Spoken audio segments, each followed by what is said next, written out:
Caitlin Clark never sat out a single game in high school, and she stayed on the court throughout her entire college career. So how did injuries become such a major story during her early years in the WNBA? Today, we're breaking down the complete timeline, from the hard collisions she endured in 2024 to the controversial missed calls in 2025 and the incident involving Alyssa Thomas in 2026 that reignited the debate over how she's being officiated. Over the last 3 seasons, one player has been involved in more than 20% of the league's flagrant foul incidents. One player. At some point, it stops looking like coincidence and starts raising serious questions. Time after time, Caitlin Clark has taken heavy contact, while many fans believe the officials have failed to respond consistently. That frustration appears to have reached a boiling point. Sophie Cunningham didn't hide how she felt, speaking openly after the latest controversy, while she and Caitlin Clark made it clear they were fed up with the officiating. Now it's your turn. Head to the comments and tell us which play you believe was the hardest hit or the most controversial no call involving Caitlin Clark. We want to hear your opinion on the moments that have sparked the biggest conversations around WNBA officiating. Well, I know what you guys are going to ask, and I did think it was a flagrant foul, and our reffing just needs to be better. June 24th, 2026. Indiana Fever versus the Connecticut Sun. During a scramble for a loose ball, Caitlin Clark dives in to make a play.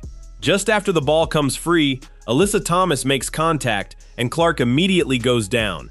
As she's falling, another point of contact follows, leaving Clark on the floor and igniting instant controversy. What stunned many fans even more was the officiating. The nearest referee had a clear view of the entire sequence, yet no whistle came in the moment. Play continued as confusion spread across the court, with viewers questioning how such a physical exchange wasn't immediately called. The basket, and here's what hustle plays are all about. You got 3 Phoenix players around Caitlin Clark, and yeah, it fits. Take a closer look at where the officials were positioned during the play. They had an unobstructed view and were only a few feet away from the action, yet no immediate call was made. By that point, the ball was already out of the play. Caitlin Clark was on the floor, and Alyssa Thomas continued through the sequence as Clark lay there. For many viewers, it was the lack of an instant whistle that became the biggest talking point. Once the replay began circulating online, the debate exploded. Fans replayed the clip from every angle, questioning why there wasn't an immediate response, despite the officials appearing to have a clear look at the play. After the game, the league reviewed the video and ultimately assessed Alyssa Thomas with a flagrant foul and a 1-game suspension. That decision only intensified the conversation. Many people argued that if the officials had ruled on the play in real time, the outcome on the court could have been very different. Instead, it wasn't until the post-game review that disciplinary action was taken, fueling even more discussion about the consistency of WNBA officiating. Alyssa Thomas, a 1-game suspension. So what they did is they assessed her a flagrant 2 foul for what they say is a reckless contact with her fist to the throat of Caitlin Clark in last night's game. This was not called at all in the game. And then Clark, on a closeout by a Mercury player, came down, landed on a foot, and re-injured her back. That was also not called in. Caitlin Clark wasn't entering this matchup at full strength. Earlier in the season, she had already been dealing with a back injury, making her return to the court a closely watched story. Following the collision involving Alyssa Thomas, Clark was ruled out for the Indiana Fever's next games against the Los Angeles Sparks and the Las Vegas Aces. Although reports later indicated she was making progress and participating in individual workouts, there was still no confirmed timetable for her return. For many fans, that sequence became symbolic of a larger concern. Just as Clark appears ready to get back to full speed, another hard play seems to interrupt her momentum. The incident involving Thomas quickly became one of the most talked about moments of the season, with viewers focusing on how the play unfolded and the fact that no immediate ruling was made during live action. What made the discussion even bigger was that many people didn't see it as an isolated moment. Instead, it became another example in an ongoing conversation about the level of physical play Clark has faced and how those situations have been officiated. Even fans who don't regularly follow the WNBA began asking the same question: how long has this pattern been developing, and is enough being done to address it?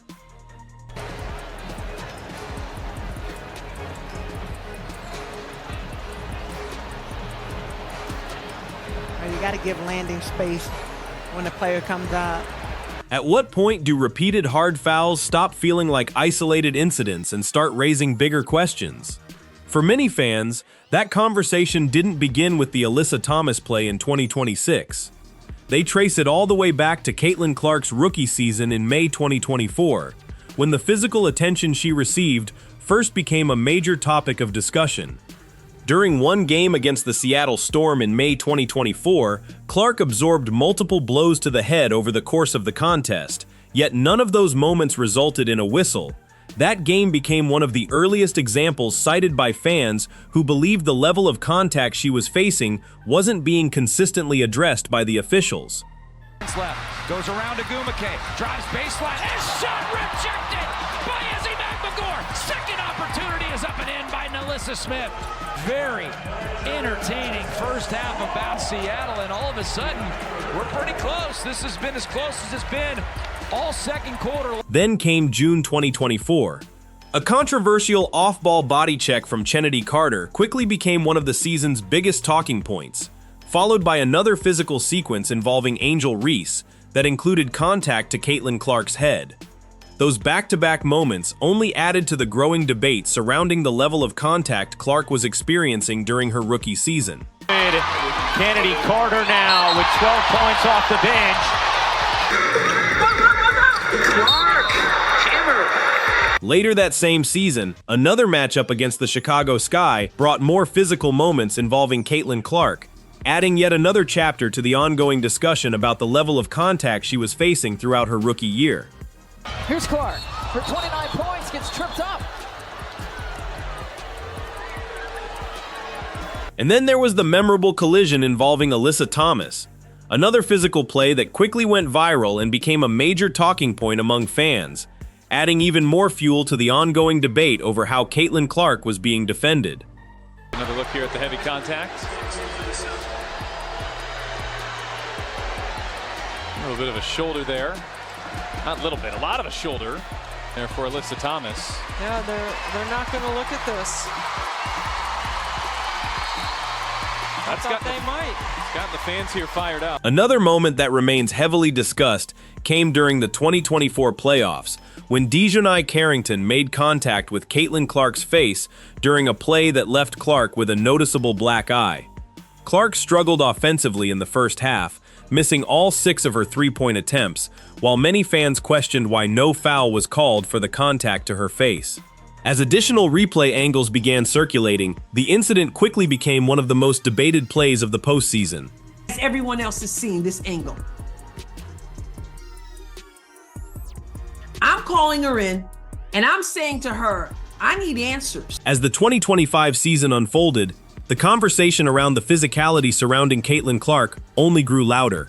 Fans pointed to a series of tough plays, including contact to the groin, heavy screens that were replayed repeatedly online, and eye contact incidents that many believed should have drawn closer attention from the officials. One of the most talked about moments came during an intense matchup with the Connecticut Sun. J.C. Sheldon made contact with Clark around the eye during the play, and moments later, Marina Mabrey delivered a forceful bump that escalated the situation even further. The sequence quickly became another flashpoint in the ongoing debate over officiating and player safety. Quarter we go, they're trailing by 10. Keep an eye on her and J.C. Sheldon. Clark trying to back her down. Sheldon, that was Clark, hitting her in the face. Clark is upset about that, then everybody's upset about that. Marina Mabrey comes in. She decks Clark, tempers flaring on both sides. Now look at the contrast that sparked so much debate among fans. During the August 18th matchup against the Seattle Storm, Caitlin Clark showed her frustration by striking the basket stanchion padding after a difficult sequence and was immediately assessed a technical foul. Earlier in that same game, many viewers believed Skylar Diggins-Smith had made significant contact with Clark near the bench, yet no foul was called on the play. That difference in how the two moments were handled quickly became a major topic online. One comment that gained traction summed up the frustration shared by many fans. A physical play goes uncalled, but an emotional reaction results in a technical. Whether people agreed or disagreed, it fueled even more discussion about the consistency of WNBA officiating.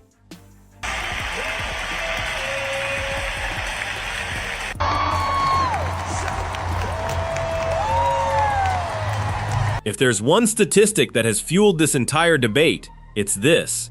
Since entering the WNBA, Caitlin Clark has been involved in more than 20% of the league's flagrant foul situations, despite being just one player among more than 150 across the league. Averaged out, that's roughly one flagrant foul every 8 games during her professional career. For many fans, that number shifts the conversation beyond any single controversial clip. Instead of pointing to one isolated game or one officiating crew, they see a trend that has stretched across multiple seasons. The same incidents continue to be revisited, with plays involving Alyssa Thomas, Chennedy Carter, Marina Mabrey, JC Sheldon, and Angel Reese frequently becoming part of the discussion. What makes the contrast even more striking is Clark's durability before turning pro. She never missed a game in high school or throughout her college career. Since joining the WNBA in 2024, however, she has dealt with a quad strain, a groin injury, an ankle issue, back problems, and, later, the controversial throat contact that intensified the conversation around player safety. Taken together, these moments have led many observers to question whether they're simply unrelated incidents or part of a larger pattern.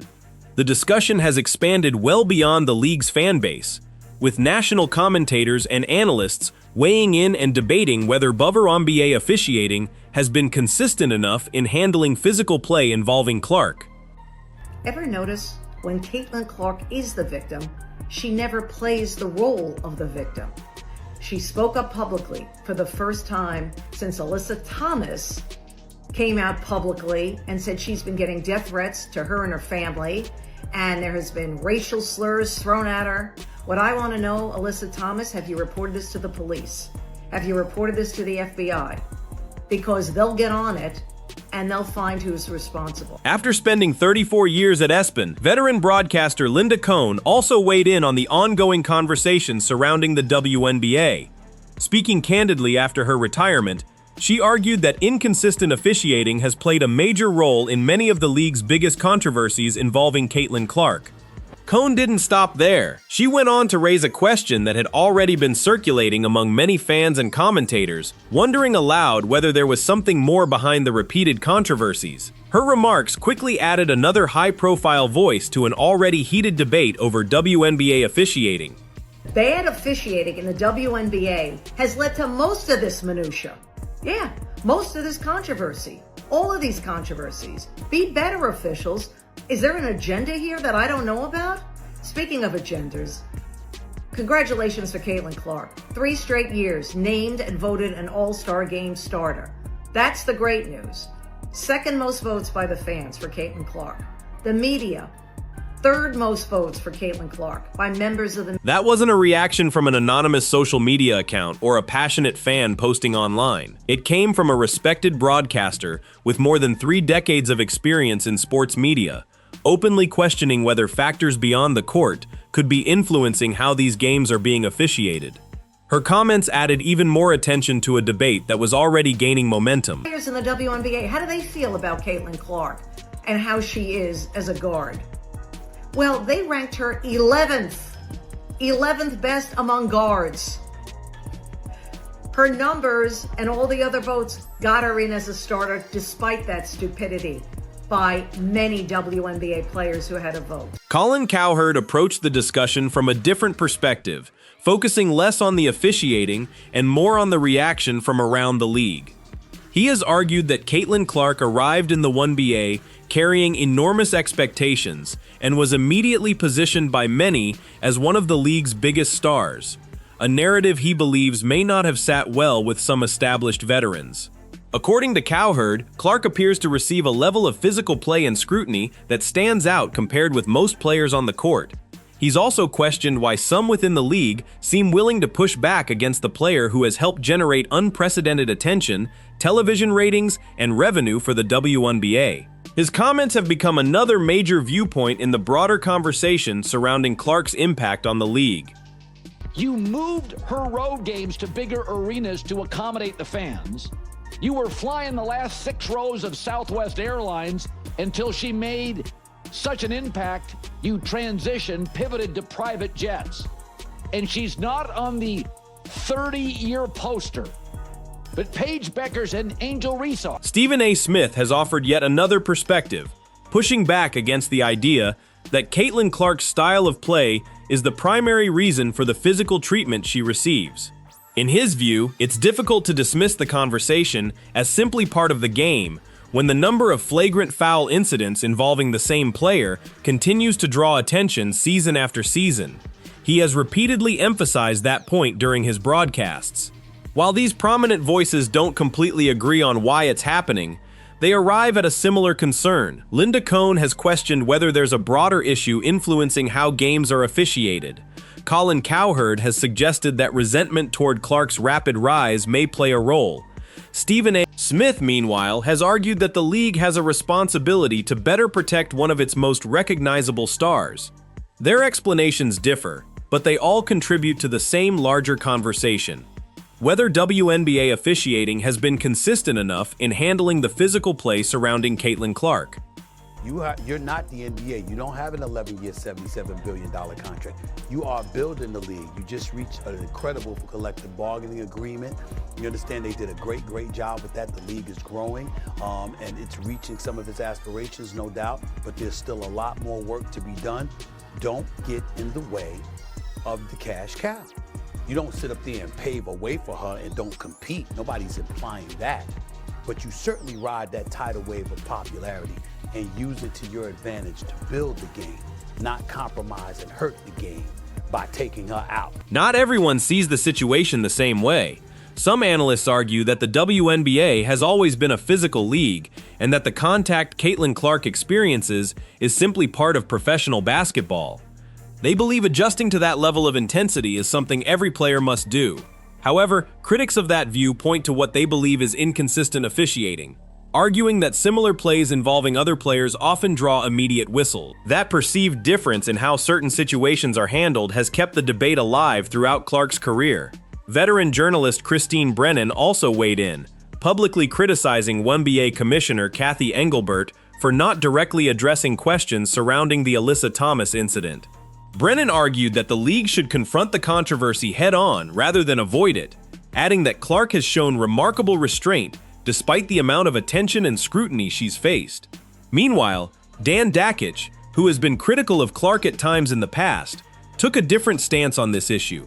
He questioned whether the Indiana Fever had done enough to protect their franchise star, saying the situation had become difficult to justify, and suggesting that, if he were in her family's position, he would be seriously evaluating how it was being handled.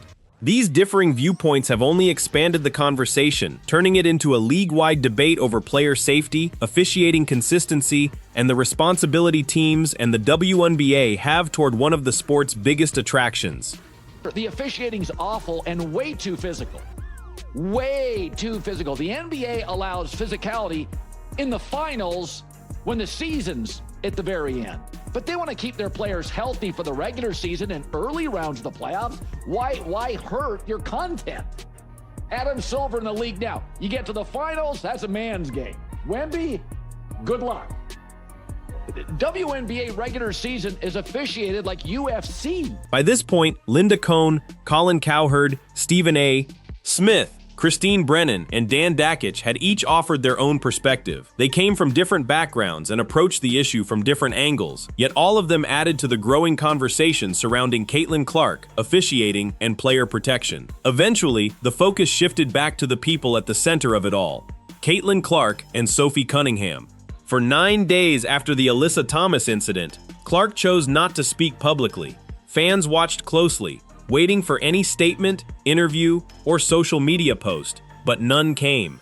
As debate continued across television, podcasts, and online platforms, Clark remained silent, while questions about the play and the league's response continued to grow.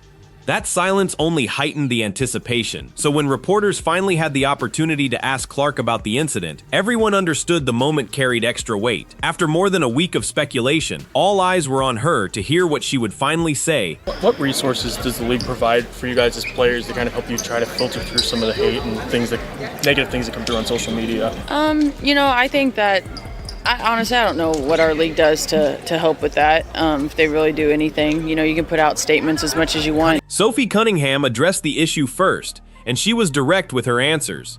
When asked whether the WNBA was doing enough to help players deal with online harassment, she acknowledged that she wasn't sure what support the league actually provides.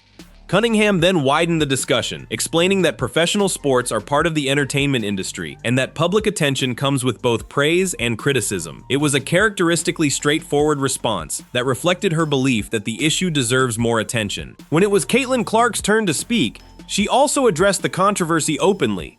Clark said she believed the play should have been ruled a flagrant foul, then added that, in her opinion, officiating across the league needs to improve. Rather than focusing only on her own experience, she emphasized that questionable calls affect teams throughout the WNBA, and noted that organizations regularly submit plays to the league for review without always seeing meaningful changes. Clark also offered ideas she believes could improve the situation. She suggested investing more in officiating by treating referees as full-time professionals and providing better technology to help ensure on-court decisions are as accurate and consistent as possible. So I think for us, as the league's just got to do better protecting our players in that regard. I don't really think that it was up for debate. Obviously, it wasn't called in real time. You go back and watch the clip. I think it's pretty straightforward. It's kind of been a discussion for 3 years now, and I think we really need to do a better job protecting the people in this league. And obviously, I've been involved in a few of those plays, but there's been plenty others across the league that haven't got called. Go back and post game or whatever it is. Teams submit clips, nothing really changes. So I think overall the league just has to do better, and we have to invest in those. Clark also shifted the conversation beyond the officiating itself and focused on how the aftermath was being covered. She pointed out that the Indiana Fever had just delivered an impressive performance, yet much of the attention remained centered on the controversy instead of the team's success. In her view, overlooking the basketball in favor of non-stop debate does a disservice to the league and the players who are competing every night.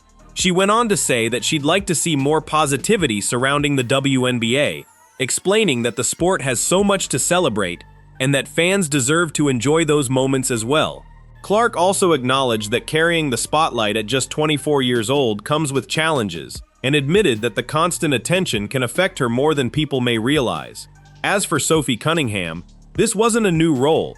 It was simply another example of the way she approaches the game.